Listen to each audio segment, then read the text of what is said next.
Maraming tactics ang ginagamit sa politika. Isa na dito ang clickbait. Mamaya isipin mo, ang ganda ng title, ang ganda ng pictures, thumbnails na ginagamit nila, pero pagbukas mo ng link o ng video, para iba yung laman. Tapos, nagna ako ng video. Hoy, click ko to. Clickbait ka na naman, babe. Tandaan, hindi natin headline to. Headline ko. Isa din sa may encounter nyo sa politika ay ang black propaganda, kung saan sinisiraan ng mga tao at ng mga politiko kahit walang ebidensya o pruweba.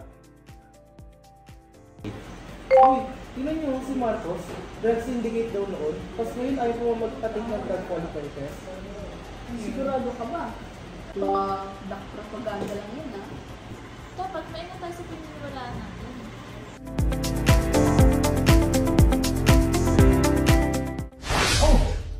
Maliban sa dalawa, meron ding red tagging kung saan inaakusahan ang isang tao bilang isang parte ng komunista o rebeldeng grupo kahit wala namang pruweba o patunay.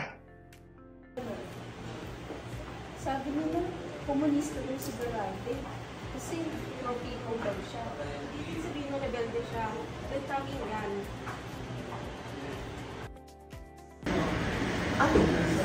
Mag-ingat din kayo sa mga balitang nakikita nyo at mga artikulong nababasa nyo.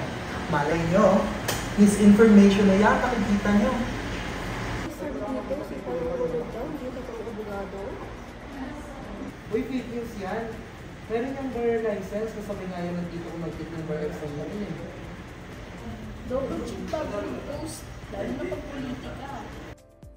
Ngayon din sa mga nasabi ko kanina na misinformation, mga clickbait, marami pa rin ang mga boto sa political dynasty. Sila na yung ulit botohin natin. Total, sila naman yung sikat dito sa lugar natin, matagal na. Hindi ka baka sapat ang sikat lang. Alam mo kung like yun is yung ginagawa. Tayo may hawak ng boto. Hindi natin yung tama, hindi yung kilala na. Boss Elevator, tara na nga. Sa panahon ng fake news, dapat fact-check lagi. Dapat hindi haka-haka o mga misinformations. Only use politifact.ph.